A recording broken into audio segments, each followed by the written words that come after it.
I want to thank you. I know it is the first week without Hagim, and I know that you have Super Sundays, so you're going to be back here on Sunday. So thank you for coming out tonight. I'm really glad that we get a chance to kind of warm up and talk about some of the bigger challenges beyond Super Sunday and having some of these philanthropic conversations that make the campaign and raising funds so critical. So tonight we are going to do a little bit of frontal, and then you are going to do a lot of practicing. So I hope you like the person that you're sitting near, and if you don't, just fake it. Then we're going to do some reporting out, and I'm going to take your questions. Sound good? Okay. So my first question for you is, can someone here volunteer to tell me about the first time they made a donation? How did it make you feel? Think about the first time that you made it with your own money. How did it make you feel? Yeah. Oh boy. Just talking about this today. A bat mitzvah project. This is something a lot of kids do, and I gave to a local animal shelter. And how'd you feel? I can't say it was my own money though. It's very That's okay, but you made the decision. But how'd you feel when you made that gift? Oh gosh, well I love animals, so a happy little girl. You made you feel happy. What's another way that you felt when you made your first gift, or a first gift? Proud. Proud. Other emotions people felt? When I first gave to Federation, I felt like I was part of something bigger. Part of something bigger. Just joined up. It wasn't just, A to B. It was bigger than that. Mm-hmm. Absolutely. Although I didn't really understand all of that, and I didn't work here then, so, But that's great, that's great. Anyone else have an emotion they want to share? Okay, so those are all pretty positive, right? You feel pride, you feel happy because you love the mission, you feel part of something bigger. Those are really positive things. Tell me the first time you solicited someone for a gift and got it. So they said yes. How did that make you feel? Excited. Excited. 10 out of 10. Woo! Okay. Anything else did you feel? Okay. I start with this by saying that too often we forget that it actually feels really good to give tzedakah, and it actually feels really good to ask people for tzedakah when they want to give to what we're asking for. And I start with that because I think one of the most important things, and one of the biggest obstacles for us is our mindset, right? If we approach the campaign, if we approach soliciting with, this is something that I have to do, versus approaching it with something that this is such an exciting opportunity to do, because what you're really doing in your heart and hearts is one of the greatest things that you can do. And if you internalize that and you believe that, this is going to be a totally different experience. So if you think about it, it helps people feel good. They want to give. They want to give to things that they can be connected to, that they feel happy about, they feel pride. Giving at its core is an expression of people's values. And according to the Talmud, tzedakah, or charity, is equal to all the mitzvot of the Torah, all the good deeds. So really, at the end of the day, you're inviting people to do good deeds and do mitzvot. So I think one of the things from the get-go that we need to all get in is the right mindset. This is not something to apologize for. I hear people saying, I'm so sorry that I have to call you. So sorry? I'm so lucky and so are you that you get to have me call you. And we live in this wonderful community. And isn't it wonderful that I'm about to give you an opportunity to put your values to work and values to action. I'm inviting you to do mitzvot, and I'm inviting you to be part of, in a significant way, to be an investor in our community. That mindset shift, just that alone, changes the game. Because when you go out to have a philanthropic conversation with someone, when you go out or you make a call, people can tell right away if you're coming at this with I'm really sorry to bother you, I have to check you off my list, I took these cards, and now I just want to know, will you give me the same thing that you did last year? Thanks so much, bye. Okay? That's very different than, I'm so excited to have an opportunity to talk to you about our wonderful Jewish community. This is always a time of year where I know it's very busy, but I feel so proud to be part of the campaign and so proud to be here today talking to you. That's a really different starting place. And that's the mindset that I want us to all start from. Does that sound doable? Great. I see a lot of nodding heads, so I'll take that as a yes. The only reason I'm standing here and not running all over the place with my hands flailing and screaming is because I was told that we're being taped, and if I use the microphone, it's better. Okay? But otherwise, I'd be singing and dancing a little bit next to you. Okay. So the second thing I want to say is that I know you have Super Sunday coming up, and I think that's fantastic because it's such a vital way to text and email and call people on that one day to really build momentum. But I also think that many of us have cards or names that we have, and we're really avoiding sometimes of asking people for the actual meeting to discuss their gift. And people seem to avoid these face-to-face. That's not what Super Sunday is about, so this is different. But when we know there's someone that we really want to talk to about their gift because we want an increase, or we want to talk about their gift because we want to tell them what we've been doing. I think that a lot of times people just straight out avoid that. How many people here will admit or cop to having called or emailed instead of asking for a meeting? All right, it's an honest group, so I appreciate that. That's really good. And how many people have gotten a meeting, but in the meeting, instead of engaging in a rich conversation, have said, it's so great to catch up, will you just do the same thing you did last year? Who will cop to that? Oh, come on. I know some of you here have done it, but it's okay, you don't have to raise your hand. But I think the real take-home point is that there's untapped potential in your donor pool that can only be realized through face-to-face conversations. And those conversations can only happen when you call people to get the meeting, and in the meeting, you engage in a rich conversation where you actually don't just ask, but you get to hear what they're thinking about. You report back on what Federation's been up to, you tell your impact story, and you hear from them. And I think that's really where the magic happens, and that's when we go from thinking about retaining gifts to growing gifts. And so I think that obstacle number 2 is being avoidant of face-to-face solicitations. So the first thing is mindset, and the second thing is avoiding those meaningful conversations. I think when we embrace both the right mindset and that we want to have conversations, we're already way ahead of the game. Fair enough? Okay. So there are lots of reasons why people don't like to do face-to-face. It's a hassle. I mean, I had someone say to me, we have 25 emails going back and forth trying to set up a meeting. I mean, it is a hassle. It's uncomfortable sometimes to sit with someone that either you don't know well or sometimes someone that you do know well and talk about money. I understand that. It can be intimidating. It can be scary. You have fear of rejection. It's time consuming. Are there other reasons not to do it? Yeah. Donors don't really want to meet with me. Like, they prefer to be solicited via email. Is that because they want to give flat? It's because they don't give as much money, they're not as connected, Mm-hmm. and it's not worth their time. They're happy to give at the level they give, but they're not planning on going higher. And I think that's true that for some donors, that is going to be the case, but not for all the donors. For there are many donors out there that if we would engage in rich conversation, and maybe not on the first try, but going forward, that we would be able to move them up. But for some donors, I do understand that that is the case.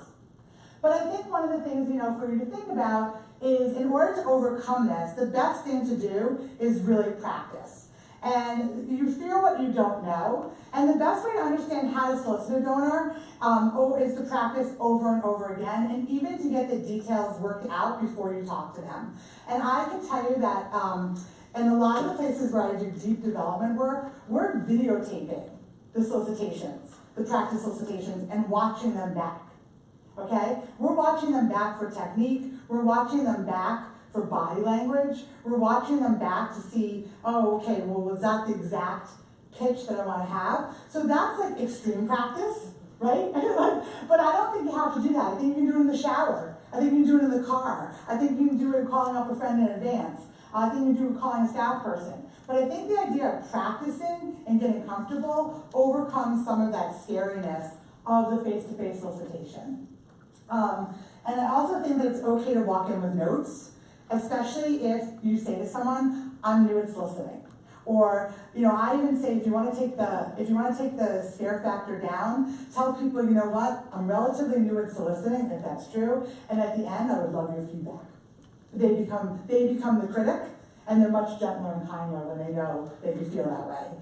So I think there's lots of ways to take the anxiety out of soliciting, and I think for those of you that are new at this face-to-face, yes, some people don't want to meet with you, but you should try and get that meeting if you can. So let's just review the basics here, which I think for some will be review and for some may be new. But the best solicitation occurs when the right prospect, so those are names you've already gotten, is asked for the right gift, so you know the dollar amount, by the right solicitor, that's you, at the right time. We know there's campaign, and campaign provides natural deadline. Okay, the way your campaign is structured here, you have natural timing deadlines in the right way. And the right way can be, in some cases it's gonna be conversation, by email, by phone, by text, in person. And it's also gonna maybe, being the right way might be that you wanna bring someone else with you. You might wanna solicit in pairs. You might wanna have a lay person and a professional. Right way is really tailored to the individual donor, okay? Determining the rights gives us the confidence when we go out to solicit that all these things are kind of lined up. So when we think about the solicitation meeting, and for those of you that are starting out, I would say, starting out with Super Sunday calls and then taking a couple of in-person is certainly the way to go. Over time, the goal would be to take more in-person or to have deeper conversations. So when we're assuming for these purposes that we are meeting in person, and that you have a chance to review prospect materials. So what did the person give last year? What do we know about what the person's involved with in Federation? What does the person care about, if we know that? And sometimes you might get that because you know the person, and sometimes it might be a call with the staff or someone else on the campaign team that will fill you in with that information. We always want to know the amount that we're asking for, okay? We don't want to figure that out on the spot, although when you get experienced, you may want to push that number.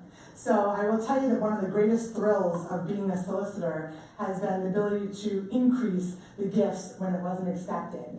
So when you feel that the conversation is going really, really well, and on there it says you were going to ask for $360, you're like, this is the best conversation. We're connecting, we're sharing our thoughts about the Jewish community. I understand that you just got a bump and you got a promotion at work. I'm going to throw away the $360 and ask for $1,000, and you get a yes on that $1,000, it's like euphoria. So I say that you go in with a number that you always have in mind, but I don't want to discourage you from trying to go up. But I think that's an important thing. You'll know the past giving, and you make sure the decision makers attend the meeting. What do I mean by that? I think it's really important that we understand in a partnership, whether it's married couples or not, if they're making joint decisions, the last thing we want to do when we're trying to set up a meeting is give people an option to say, well, that's really great that we worked 25 times to set up this meeting, and you came here and we talked, and you told me everything, but I really have to go back and talk about it with my partner, spouse, girlfriend, boyfriend, husband, wife, doesn't make a difference. So in order to avoid that, if someone is part of a joint decision-making team, then it's good to try to make sure that they're at that initial meeting.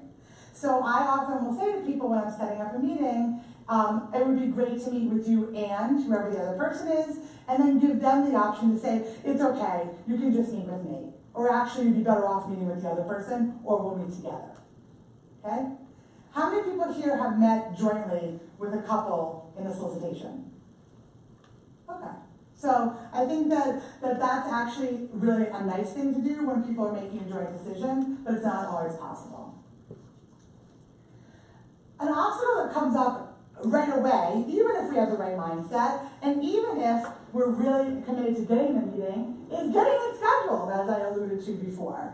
And I think that this is getting harder and harder. I still think that using the phone as a first line of trying is the right way to go. It used to be that we told people that you couldn't use people's cell phones unless you had permission. That's actually not true anymore. A lot of people don't even have landlines, so you certainly can use people's cell phones. And I think that, always remember that you want to email, text to confirm or follow up the time, date, and place before, and meet where it's convenient for the prospect. So I heard someone once trying to get a meeting, and they were busy giving the prospect their schedule and their geographical preference. That's not what this is about. It's about the prospect schedule and the prospect's geographical preference. But I also think that we have to get even more creative than this. because in today's age, sometimes people don't answer their phone. They can screen their cell phone. They don't answer emails, and they may not respond to the text if they don't know the number. So what else could we do? Call from someone else's phone. Call from someone else's phone. We could try that. What else could we do? LinkedIn. LinkedIn, say more. Like send them a message. Send them a message on LinkedIn, yeah. I was gonna say Facebook. Facebook, yeah. So I think depending on your level of familiarity with the prospect and also how you're already connected to them, I will say that Facebook, Instagram are more social and personal, where LinkedIn is more like an acceptable business connection. So when in doubt, if you want to be respectful of people, I think LinkedIn keeps more boundary. It's more kind of like I met someone and it's okay to link in them when you may not Facebook accept them. I don't know if that's true. So I do think that we have to get creative these days of ways to get in touch with people. But I'd love someone to volunteer to try to call me and set an appointment up, because I want to share something. Who will call me to try to get an appointment? Yay, good job, thank you for volunteering. You smiled, so I assumed you wanted to do it. Okay. Stop doing that. Ring. Hello? Hi, Nanette. Hi, who's this? This is Rebecca Satin. How are you? I'm good, Rebecca, how are you doing? I'm good. Do you have a moment to chat? Sure, what's up? I wanted to find a time to come meet with you, hopefully to talk soon about your commitment to the Jewish Federation of Cleveland. Oh, yeah. You know what? I have a really busy travel schedule the next couple weeks, but could I take a look and give you a call back, and I will definitely make a time, maybe for like a Sunday morning. Sure, that'd be great. Can I email you some Sundays that, in the next couple days, or next couple weeks? Sure, that'd be great. Perfect. Is your email NanetteFridman@gmail.com? It certainly is. Thanks so much. Fantastic. Bye.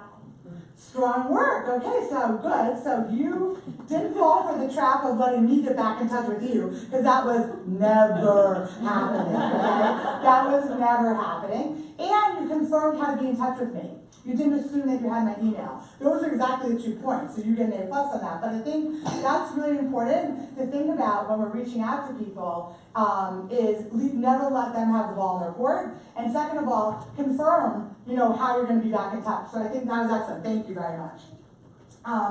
Once you get the meeting set, the first thing you want to say, of course, is thank you, and build interpersonal rapport. Right? You want to ask open-ended questions, you want to listen. I mean, the real goal, if we have to divide it up, is 80% listening and 20% talking, okay? If you think about it, that really means that you're not doing a whole lot of the talking. That means that you're asking very open-ended questions and you're hearing the response, because what you're actually really hearing are clues about how they want to engage with Federation, what matters to them, and how you can position your ask. And by active listening, that's something that you can do. I do think that you do want to sell yourself if you don't know them, and kind of tell your story of why you're involved, like the story we heard at the beginning. People love to share stories, and you can ask them, how did they get involved? How did they start giving? What's their Federation or Jewish community story? And that's a great way to learn about each other if you don't know each other. Yes? So can we go back to, let's say, my prospects who don't really want to Sure. meet me? So can you be me Sure. when I say, you know what, I really don't want to meet, I'm happy to just give what I did last year, and I stop the conversation. What's your response? Great. So I say, I really respect the fact that you're so busy, and I can't thank you enough for your past support and your future desire to give again. I would love to talk to you, maybe it's even by phone. Do you have a few minutes now if you prefer not to meet in person? Okay? My default is, I want to talk to you because I want to explain to you the facts of life. Flat giving is decreased giving. There is absolutely nowhere in the world that it doesn't cost more for your air conditioning and your heat and your food and your health insurance for the staff and all the other things that go into running Federation. There's no way it costs less than it did the year before. So flat giving is decreased giving. So I want a chance to have a conversation, not as explicit as that, about why we would like to ask you to increase your gift, and even if that's a small increase, and tell you about some of the great things Federation's done that I know you care about. Okay? So I'll do that by phone if I can't get person. Does that answer? Great, thank you. Okay, so you're presenting the case, and why we want to listen at the beginning is we want to educate the prospect about Federation from their perspective. So when they tell me about Israel and how they're involved with Federation because of Israel, I'm educating them now about Israel and what we do there. When they tell me that they're involved because of the chaplain at the hospital, I'm telling them about what we do there. When they're telling me about how they care so much about interfaith work, I want to tell them what we do there. And the point is that you guys do so much that no one has the time to sit and hear about everything you do.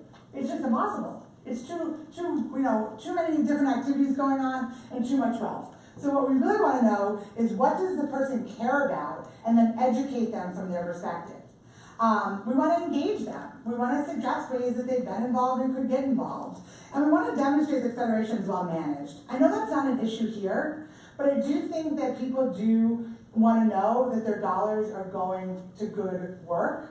And that comes from knowing that we have a strong board, we have a strong management team, and that we're really excited about the strategic plan. And that really does give people the confidence to know that their money is in good hands. Again, you don't have that problem here. People know their money is in good hands, but it never hurts to remind people about the strength of your management team, the strength of your board, and that you have a strong plan. I do think, in addition, that you really always have to create urgency, because there are millions of competing causes, political, apolitical, non-political, all competing for people's attention, and we're competing with online, TV, newspaper, email solicitations, mail solicitations. Why now? What will the funds allow Federation to do? And here's the thing that people don't like to say. What happens if we don't raise the funds? What happens? We have to cut something we're doing.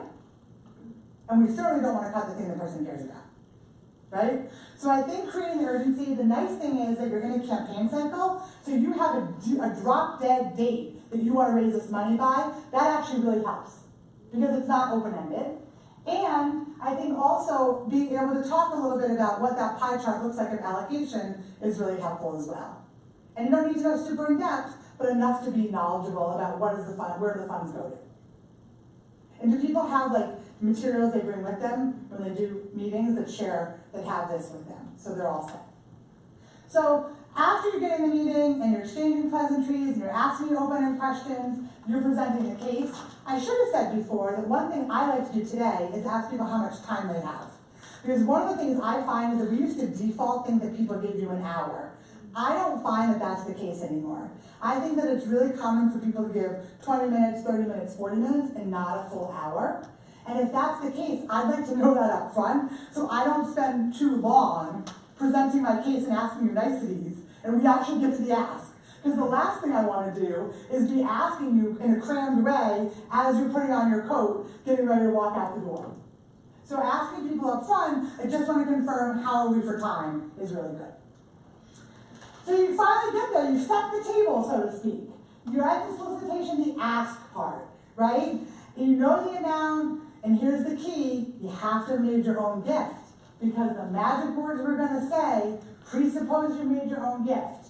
You thank the donor for their past support and for meeting today, you've presented the case, and you say the magic words. They haven't changed in the 30 years I've been doing this. I hope you will join me in supporting this important work. Would you consider making a donation? The difference is, sometimes we say an investment, a donation or an investment of X amount, okay?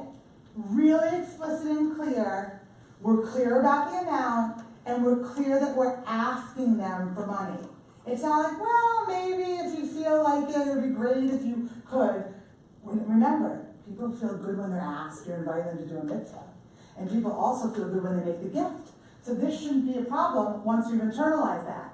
I hope you'll join me in supporting this important work. Would you consider making a gift, a donation, an investment of X amount? These are the magic words. And these magic words, you don't even have to think. You can go on autopilot when you start to get nervous. Because once you commit to these words, there's nothing more to think about. All you have to do is plug in the number and decide if you like donation, gift, or investment. Just out of curiosity, how many people by show of hands like donation? How many people like gift? And how many people like investment? Okay. All right. So gift is the winner among this crowd. It varies from city to city.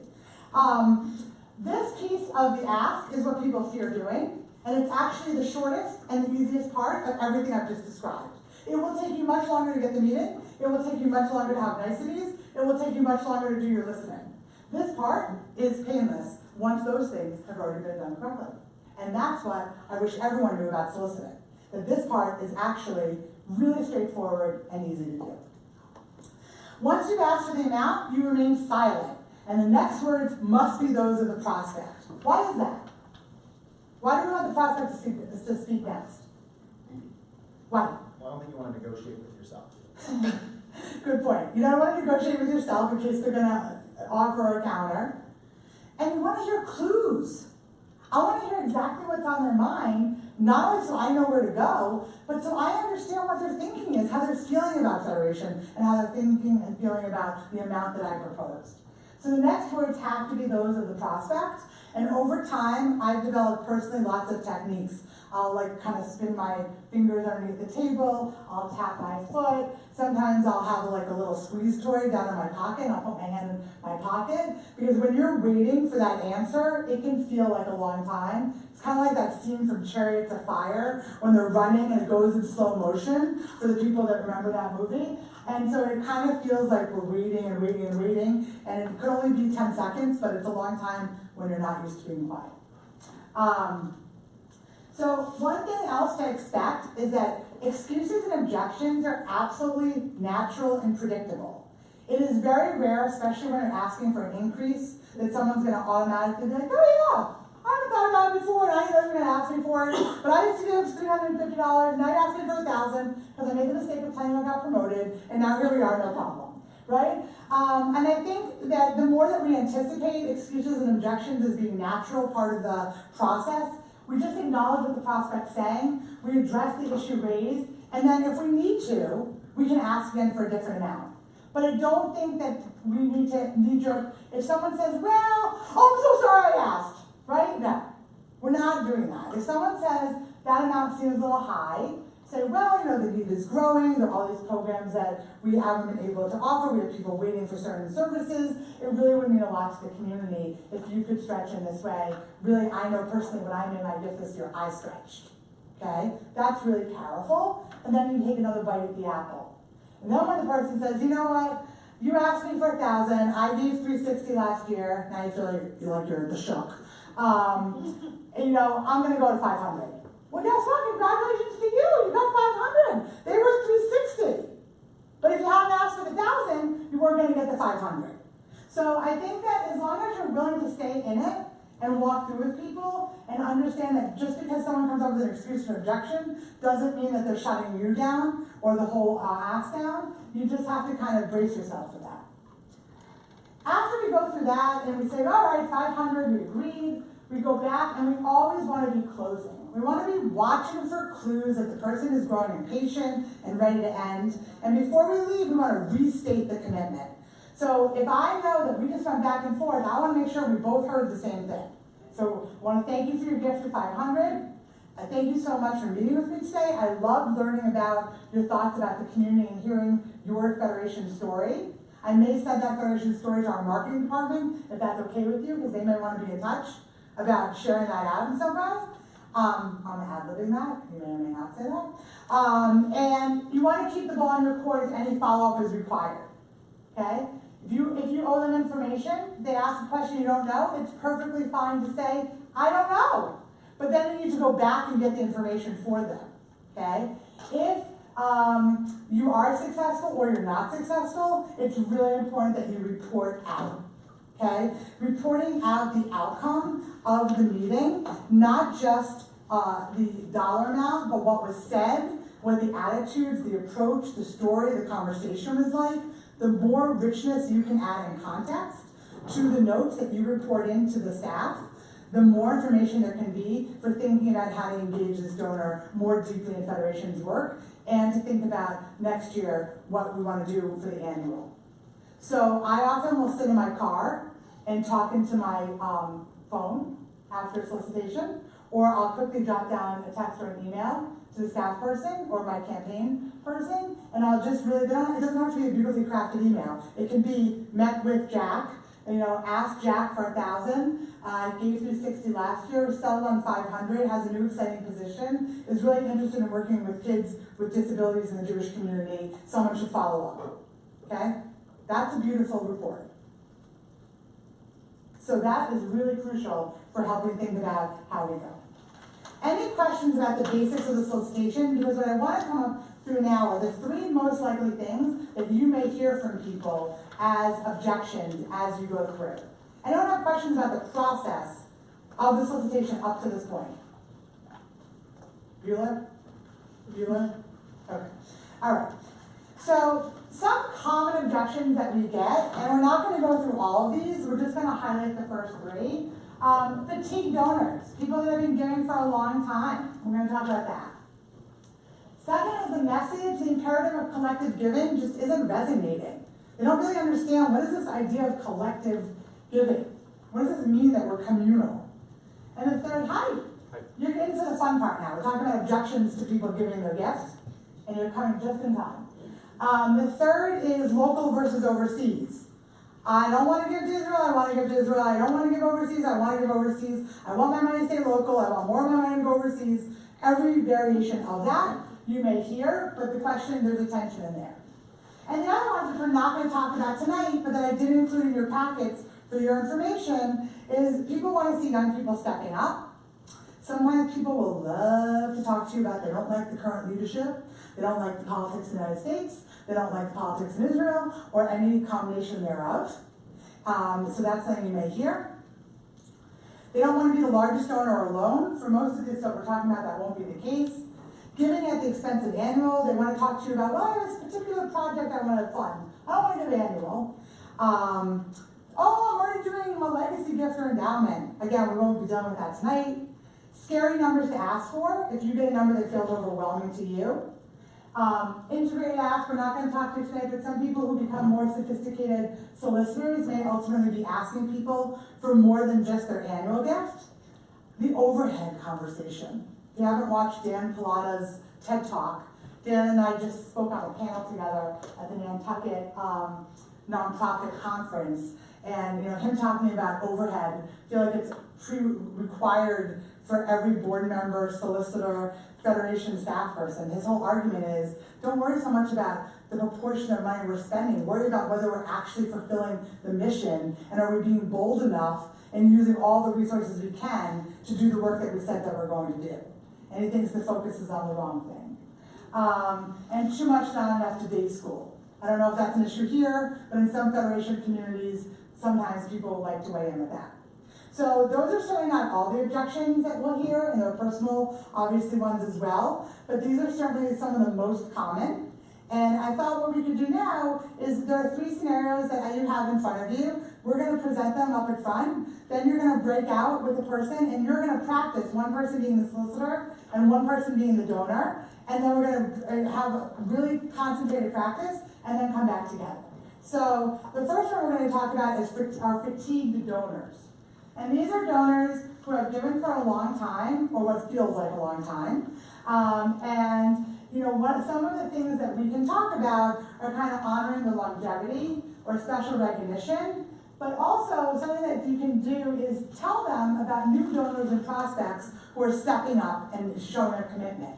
That's actually really important, especially if you're paired with someone who's a longer donor than you are. If someone says, oh, you got me, and I'm telling you I've been giving for X number of years, and you say, well, you know what? I'm so happy and I'm so grateful that you gave for all those years, and I'm a new donor to Federation, and I'm so appreciative of what you've done, and I want you to know that me and my friends are stepping up, and we're really walking in your footsteps, and we're so glad you're still in it with us.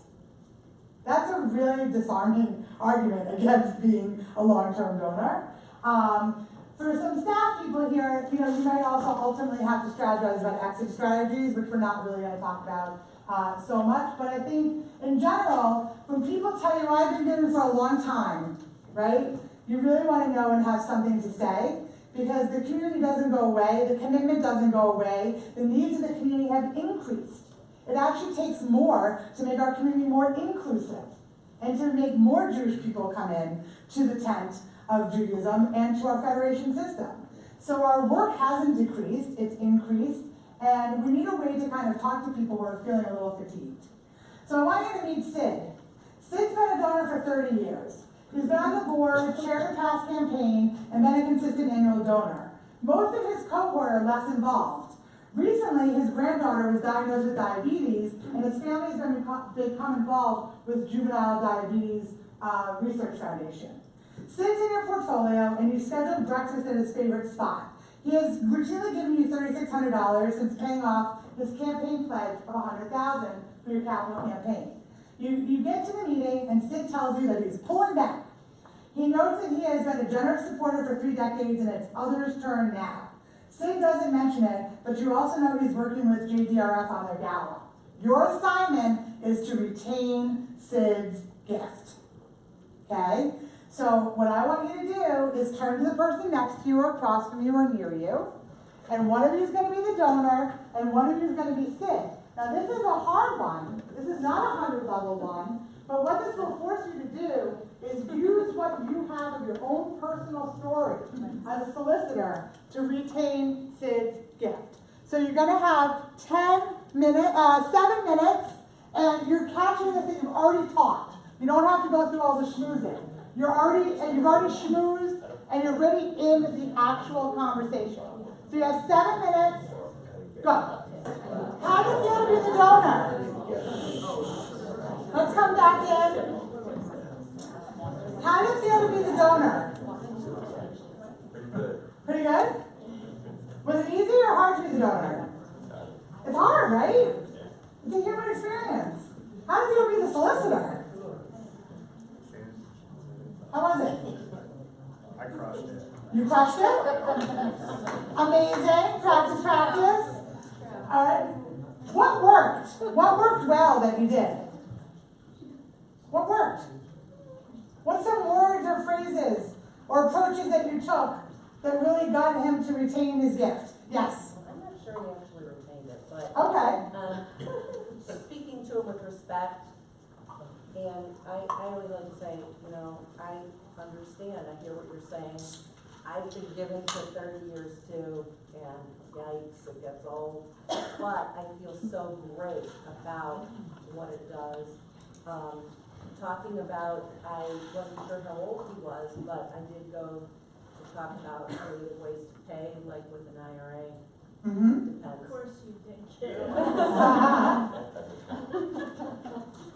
She also went about how you don't have to pay this pledge until the end of 2019, Of where next year. which you probably had to give the gala something. Yeah, he was saying,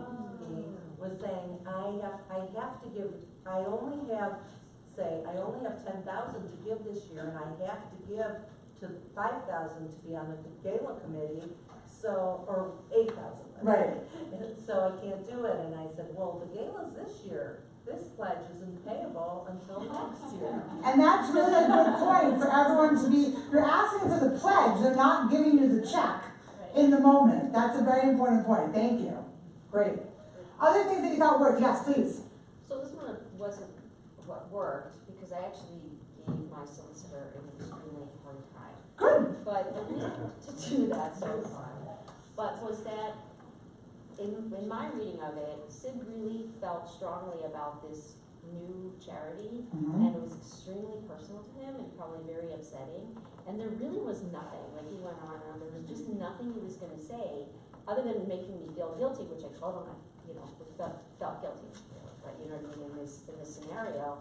And that's something to think about, is that sometimes somebody really wants to give somewhere else, and that's important to acknowledge and validate. I think that's absolutely true, because at the end they're all good causes, and they're giving tzedakah, right? Which is what we're asking. And I think, sometimes when someone has a new passion, for whatever reason, it's hard to compete with that new passion philanthropically. But at the same time, I think explaining to people how much we depend on each and every donor and each and every gift, and how their gift, the loss of their gift will be felt in our campaign. 1,500 donors so far in our campaign? Is that right? Okay. So, every gift matters, And I think that we don't wanna make anyone feel badly. We really wanna just push on, is it really either or? Right, I mean, is it or can it be either, can it be both, basically? And I think that's really where the issue is that could he do both?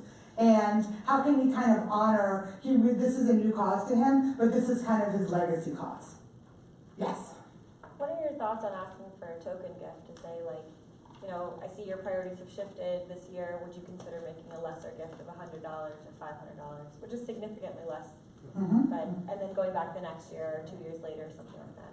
I would keep him as a donor, and if it got to that, I would take a lower gift, but we have a long way to go in conversation before I'm gonna give up on that, because what I feel like is someone that's given this long and has been this involved, is that it matters to him to be part of our collective donor community, and I would work really hard. Yes? All right.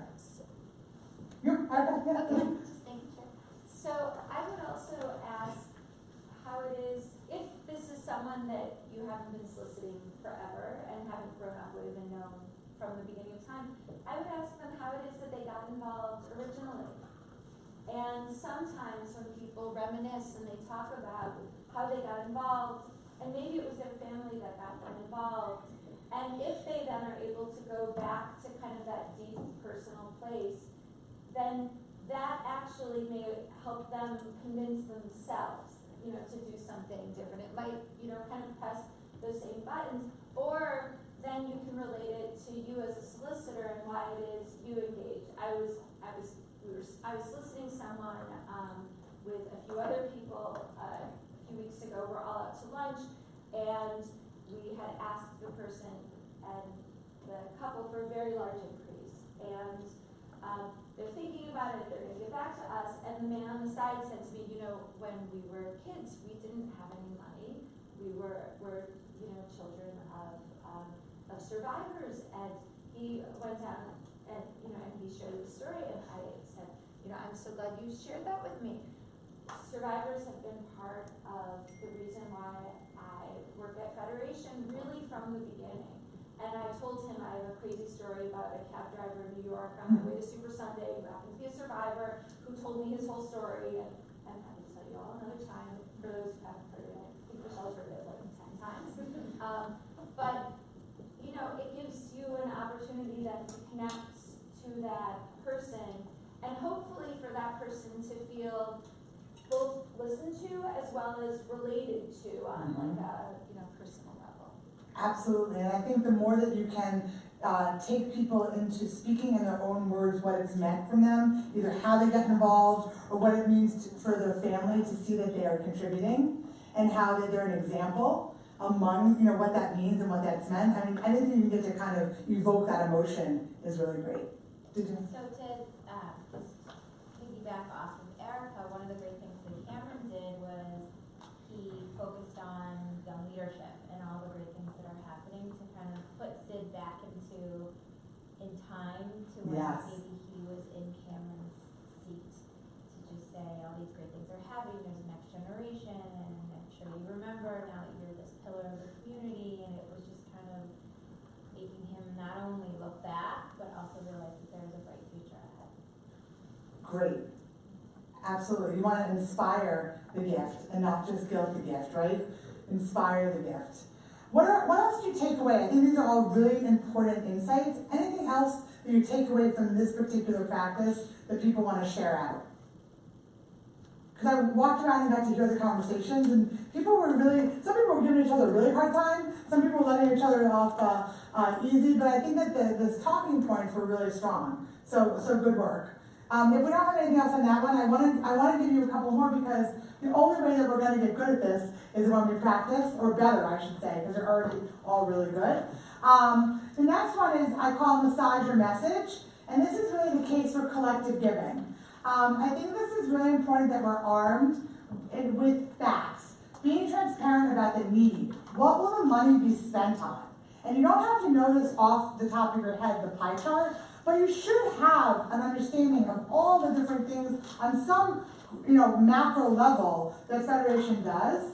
And I think it's good to have a back pocket, either story or narrative about the way that the Federation collective can affect one person. So whether it's one person who's in the hospital, or whether it's one person who uses, a soup kitchen, or whether it's one person who, wouldn't otherwise be able to pay for summer camp, or whether it's one person that's subsidized to do a mission. I don't know all the examples, I'll leave it to you to come up with them better, but I think knowing the effect on one person really makes it real. And it's one thing to talk about pie charts. We have this much money overseas into Israel, this much for education, this much for local needs, this much for the elderly, this much for disability, this much, and so much another thing to put a face on it. So I think that you need both. And as solicitors, I think if you have some comfort with the macro and one or two stories that you can draw from, you're going to be really confident going into this. I also think that you want to know the impact of the gift at every level, because when people hear that you raised $15 million already, and you come to me and ask me for $360, what I think to myself is, you don't really need my $360, right? And that's a problem. So we want to know what's the impact of every gift. In fact, we need your $360, because $360 means what happens. And certainly, of course, the point that we're made up of mega donors and individual donors in a wide range of giving levels, and each donor is important because it matters to us the participation, and it matters to us also, of course, the dollar amount. And our hope for younger donors is that your amount will grow over time as your ability grows, but more than anything, it's about participation, and that your part and counts as part of the community. So I think some of the techniques when people talk about collective giving not resonating, there really is some facts that you can come armed with. And I know that you have your materials, and they're in the materials, but it's really just pulling a couple out. And sometimes I'll say to people, if you're new at this, make yourself a Post-it note of like kind of the 3 facts that you're gonna use, or the 3 things you're gonna say, and have them, especially since you know the person's giving level. I think you also want to talk about what happens if you don't raise the unrestricted funds. Like I said before, you want to explain that flat giving has decreased impact because expenses go up. And you want to be relevant to the news and the times and create urgency. We have increased need of people looking for meaningful engagement, okay? We have increased need of families, interfaith families, or families that look different, that want to express their Jewishness, that we're welcoming into the community.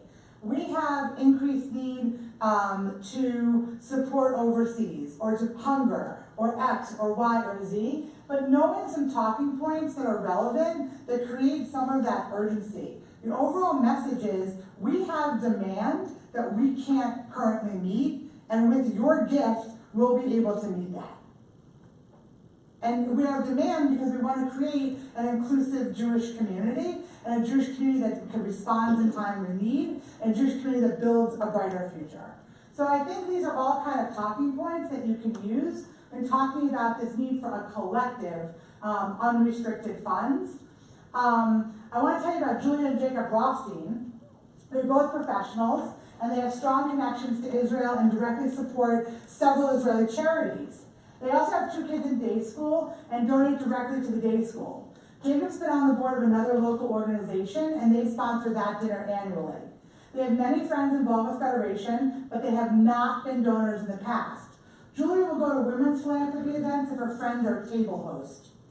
Your board chair works at the same financial firm as Jacob and helps you secure a meeting. You're at the meeting with Jacob, and you've asked him to make an annual gift of $1,800. Jacob is very polite and explains that he has great respect for your board chair, so he took the meeting. He goes on to explain that he understands the historical role Federation played, but today in 2018, why not just give directly to the agencies and causes? Please explain to Jacob the need for collective giving. This is actually not made up. This is pulled from the headlines. I feel like I could make Law and Order, philanthropic, version of it. This is an actual from another federation, a real conversation that was had, and I'll tell you the outcome after you role play it. But the key here is why collective giving? What's the planning function of the federation? How does the federation look for all Jews to be involved and included? And how does federation use those funds in a way that we should all care about? So you've already heard all this from Jacob. now you're in it, and you're explaining to Jacob the need for collective giving. So I'm gonna give you 7 minutes. After one of you's done it, switch roles, because this is actually increasingly important that people can master. Go for it. All right, I think we should pull it back together, pull it back in. Most of the groups have had a chance to switch roles, it seems like. I wondered if people could talk a little bit about how it felt to be the donor in this case, or one of the donors, the husband or the wife. If you took it, they were both there. How did it feel to be the donor? Fun? Okay. How did it feel to be the solicitor in this case? Was this easier or harder than the first one? Harder, right? You really had to make your case. So, first of all, were you successful in getting him to understand why to make a collective gift? Hard to say. Was it? Hard to say. Hard to say. You didn't get an answer. How many people were successful? What were the winning words? What did you use? What was the approach you took?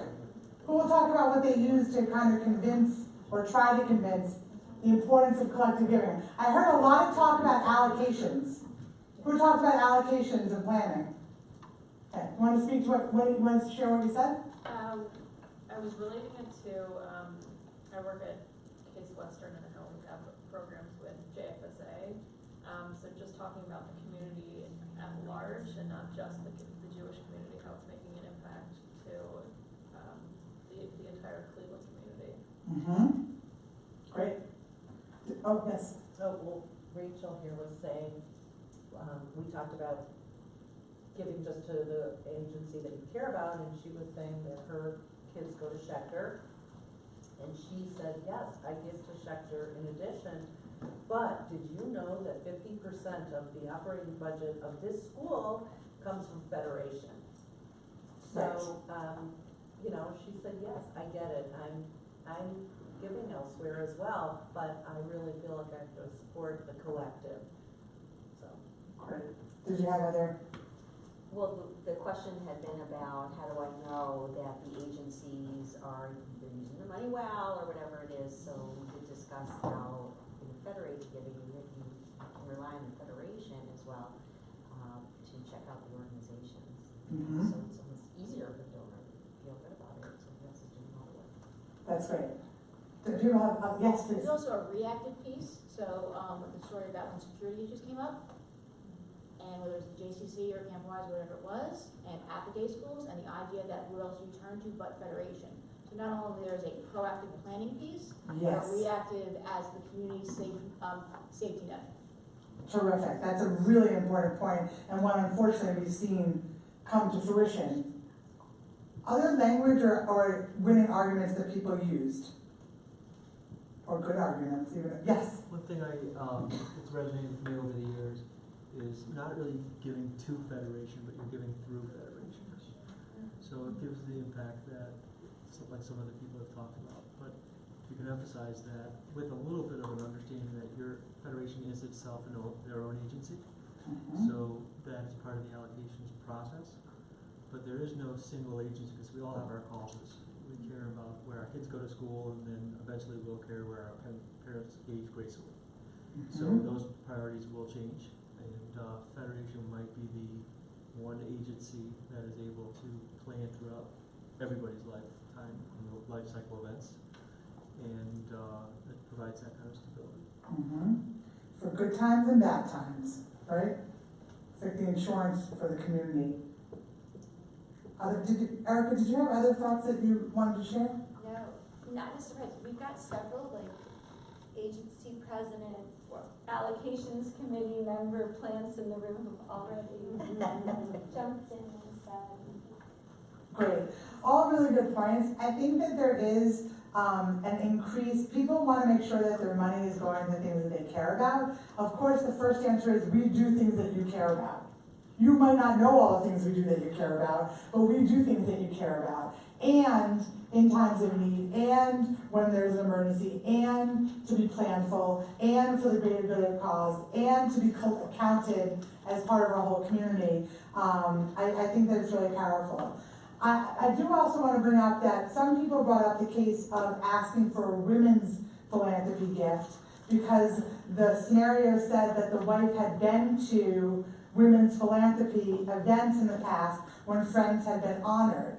So I'd love to throw it open to you and ask, in your experience, and maybe you want to speak to this, what would be the procedure for asking either for a joint gift or for a joint gift and a women's philanthropy gift? People have thoughts about that? We were just looking for some advice from you because while you were here asking for the, making the cause for collective giving, we were making the cause for individual giving. Right. And there are often couples are like, well, I don't understand, why do I have to give separately? I feel like we like to give together, like, why can't we just give our gift together?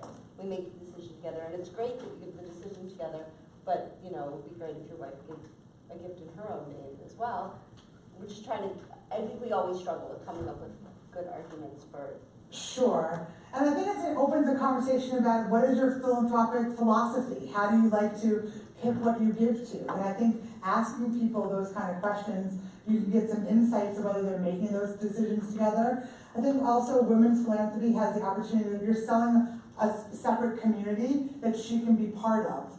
And she's been to the events before, but it's almost, you have two communities. You have the large Federation community, and you have the separate, special, sacred women's philanthropy community. And it would be we want you to have both communities, right? We want you to be part of both. So we hope that you'll make a gift and be counted as part of the Federation, even though we know that day school is where your main philanthropic goals lie, and we certainly support day schools. And our hope for Julia is that you won't just come when your friends are table hosts, but you yourself will choose to get involved, because we think that you've met a lot of the women already and you'll like a lot of them, and it's a great opportunity for you to kind of speak to your own philanthropic journey and to learn more about that. So I will tell you, in this scenario in real life, the actual that it's based on, the woman actually does end up becoming involved in women's philanthropy, because I think her friend becomes chair or is honored the next year, and the husband actually in the future becomes the president of a day school board and has to give to Federation in his role as day school board chair. And so this all ends up very happy for everybody, and they both are very involved with Federation currently. But I think it really speaks to the fact that people come in with all preconceived ideas about what they care about, and our job at the end of the day is we do things that are important, and we do things that you care about, and you might not always know about them. And even if we can, spend the time to educate you, people can come on a tour, okay? You don't finish this conversation necessarily in one foul swoop. It's not like someone comes in with a preconceived idea always that they're not going to give, and in one conversation we say the magic words. We hope that happens, but if not, don't make any decisions today. We'd love to talk to you more about it. Have you been on a tour? Would you like to come and meet with some people at Federation? For women's division, we have an event coming up. Come hang out with us. No pressure, no ask. Just come spend some time with us. And I think when you feel like you're not going to close the gift right in the moment, although we want to close these gifts, that sometimes we want to allow for more education and more getting to know who is Federation, what are we about, and getting to know more people, and then that may strengthen the case for collective giving. So I think in this case, it's a hard sell. It ended up happy in the Federation it is. They both became involved, but it definitely didn't happen in one conversation. Yes? I think it's also important for us to realize as donors and solicitors, not donors, that the board and leadership has set some goals and expectations for us. Yes. So one of them is increased donor base. And, we report out to whoever we report out statistics. Sure. So I would think leadership might appreciate an overall family increase of whatever the targets are, but divided between spouse and or even kids to make it more reflective of what part of the community is stepping up. Mm-hmm. Because we have some goals on amount of gifts as well. Good point. So one family gift compared to one husband and wife, 3 kids is a little bit different. Mm-hmm. Good And point. I think it's important for the solicitor to advise and educate the donor. And there's really no objection to it, I don't think. Good point. Absolutely. Great. Other thoughts on this scenario or the case for collective giving? or women's strength? Okay.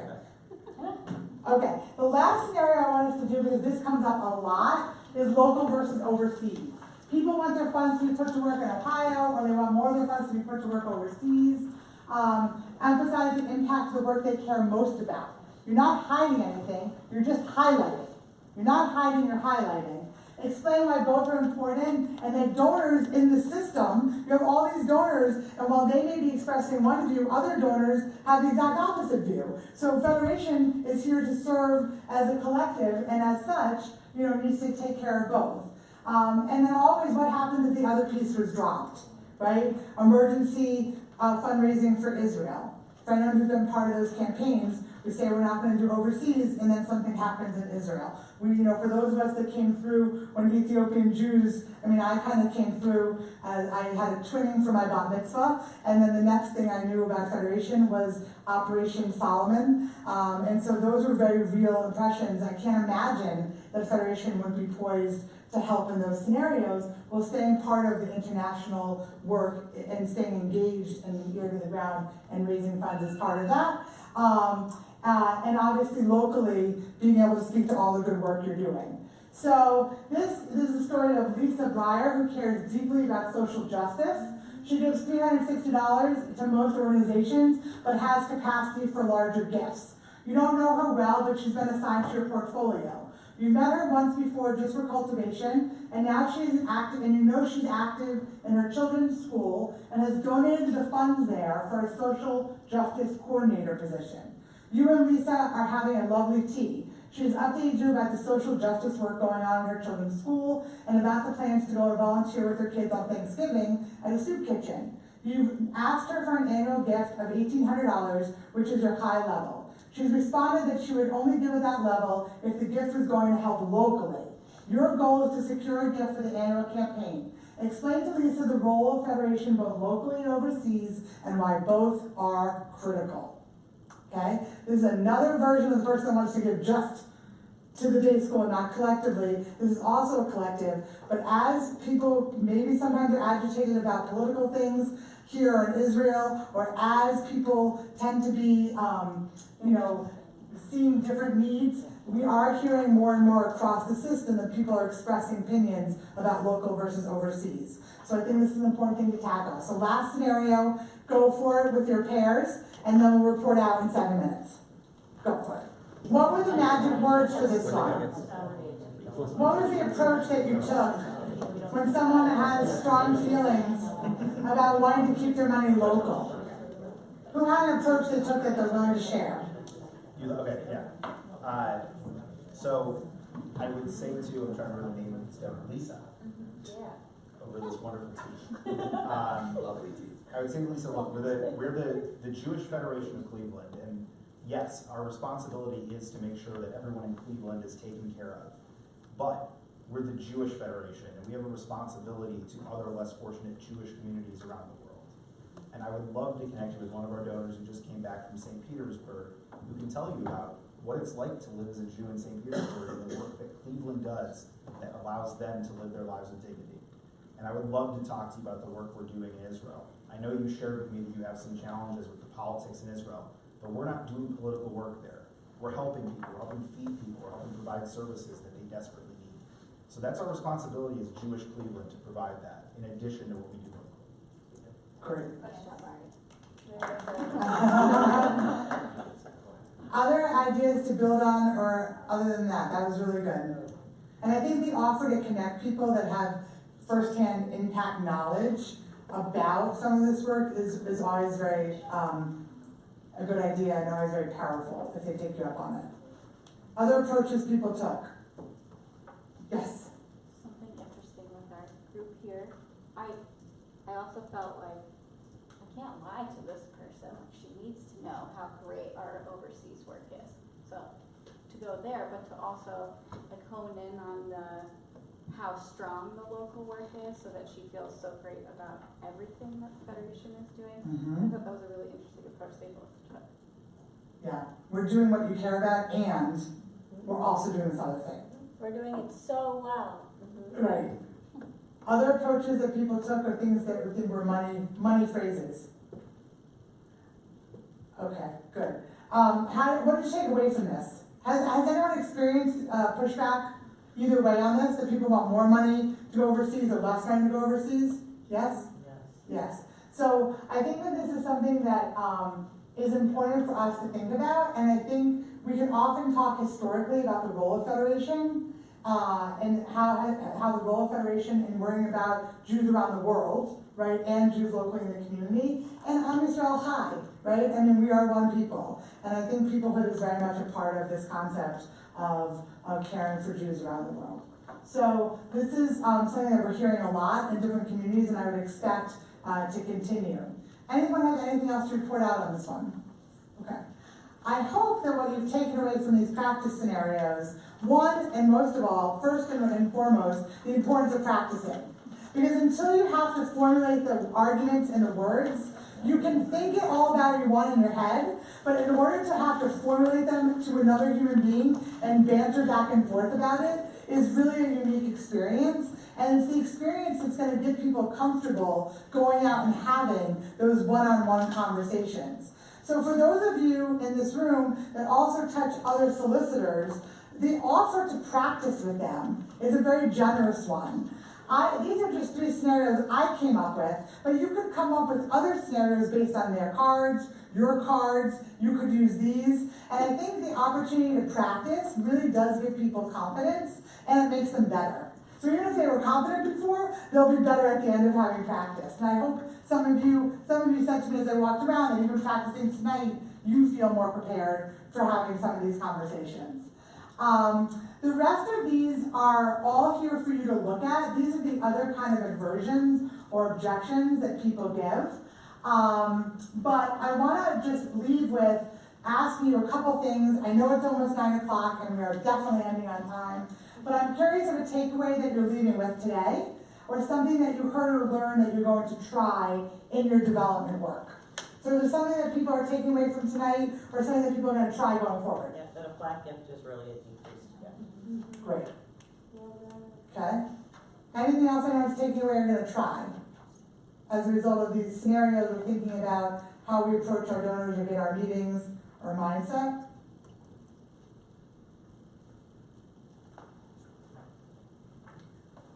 Okay.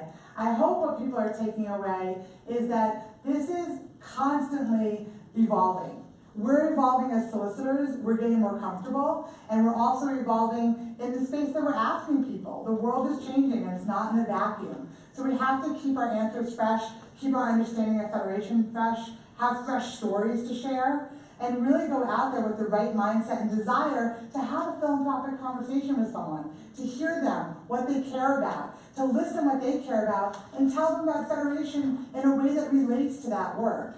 And at the end of the day, I think that we are a team here, and coming back together to share our learning and solving challenges should, I hope, continue to be part of the practice. So if you have a tough card and you know that one of these things is going to come up, calling the staff to talk about it, or talking with other campaigners. And if we learn something through a solicitation about someone, reporting it back, and if we have a technique or new information that really was a home run, sharing that with other solicitors as well. So I think creating a culture where we're sharing and learning to solve our challenges and to really just become better. Because at the end of the day, what we want to do is have more conversations, raise more money, so we can be the best Cleveland we can be, and we can support Jews around the world. So I can't thank you enough for the work that you're doing. Thank you for letting me come here tonight, so close to Super Sunday. And I'll just leave it as this: believe in your heart and mind in the mission. Your campaign will only rise with face-to-face. Get ready to answer those objections and develop your own language for overcoming them. As I said, practice makes perfect. Support each other. Hold yourselves and each other accountable. I think you mentioned about the goals. That's important. And lastly, celebrate success. If you get a win, tell me what your jiggy song is that you dance to in the car. I hope you have a playlist that you listen to when you get those wins, and share them with each other, because this is not easy work, but it's so worthwhile, and we're so lucky that you're all engaged in it. So that's my story. I'm sticking to it. I'm happy to stick around if anyone has questions, but I also want to let people go home and be respectful of the time. So I'm going to stick around. If you have questions, come on up, and thanks so much.